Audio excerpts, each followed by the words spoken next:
Now let's discuss about sulfonylureas.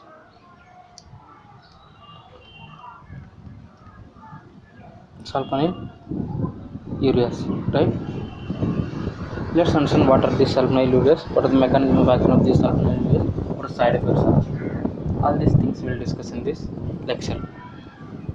Sulfonylureas, what they do is they increase insulin secretion. They increase insulin secretion, right? Insulin secretion from beta cells of pancreas.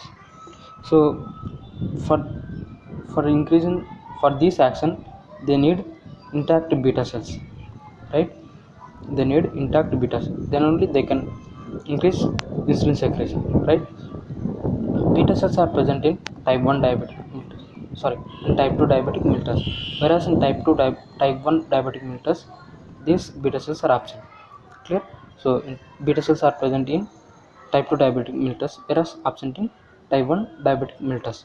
So these sulfonylureas, they can increase insulin secretion in type 2 diabetic mellitus, right? So the final point that we have to remember here is sulfonylureas, they increase insulin secretion in type 2 diabetic mellitus. Increase insulin secretion in type 2 diabetes mellitus, because in type 2 diabetic mellitus beta cells are intact, right? Now let's see the drugs that we have under this category. We have mainly two generations of drugs here, first generation and second generation. In the first generation we have single drug, that is tolbutamide, whereas in second generation we have four drugs. They are glibenclamide, glipizide, third one is gliclazide, fourth one is glimepiride.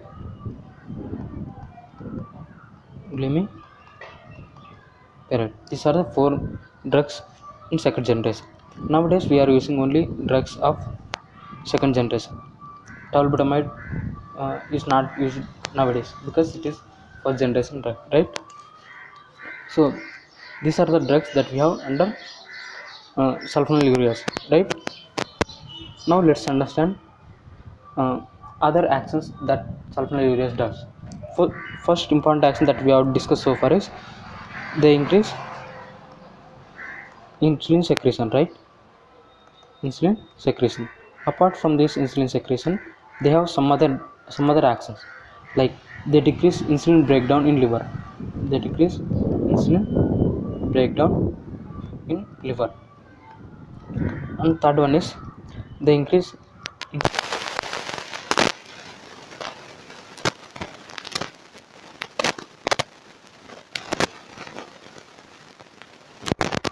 the peripheral organs.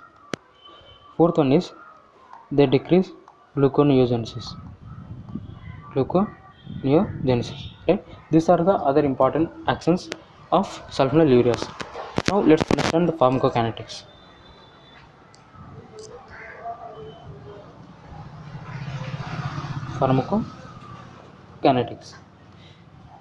Sulfonylureas are absorbed orally, right? And 90% of the drug is plasma bound. And the metabolism will take place in liver,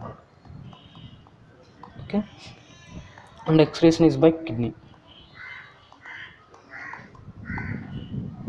Clear? So since the metabolism and excretion are taking place in liver and kidney respectively, if there are any liver diseases or kidney diseases, in these two conditions we have to decrease the dose, right? This is about pharmacokinetics. Now let's understand side effects. Right?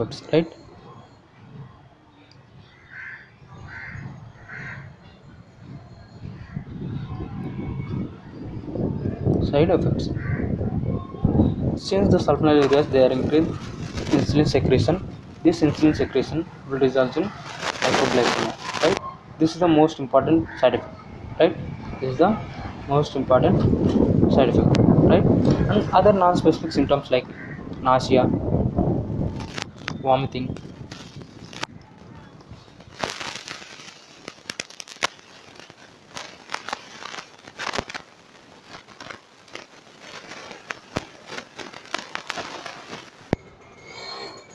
or constipation, right? Diarrhea, constipation.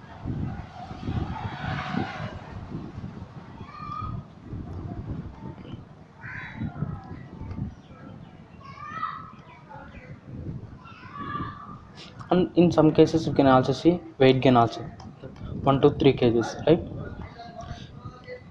And in some people we can also see hypersensitivity reactions, hypersensitivity reactions. So these are the important side effects.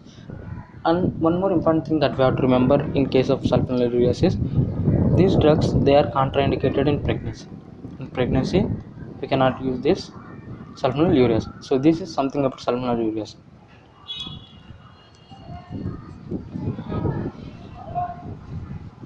So so let's revise what we have discussed so far. As I told you, sulfonylureas, they increase insulin secretions in type 2 diabetic mellitus, right? And the mechanism of action is they inhibit potassium ATP pump. This results in decreased potassium concentration in certain cell, and that results in depolarization. This leads to increase in calcium level, and this increased calcium will cause exocytosis of insulin, right? This is mechanism of action, right? And if talk about drugs that we have mainly two generations of drugs: tolbutamide and four second generation drugs: glibenclamide, glipizide, glidazide, glimepiride. And if talk about side effects, the side effects we have nausea, vomiting, flatulence, diarrhea, constipation, and most important side effect is hypoglycemia, right? And in some cases we can also see hypersensitivity reaction, and these drugs cannot be used in pregnancy, right? Thank you for watching.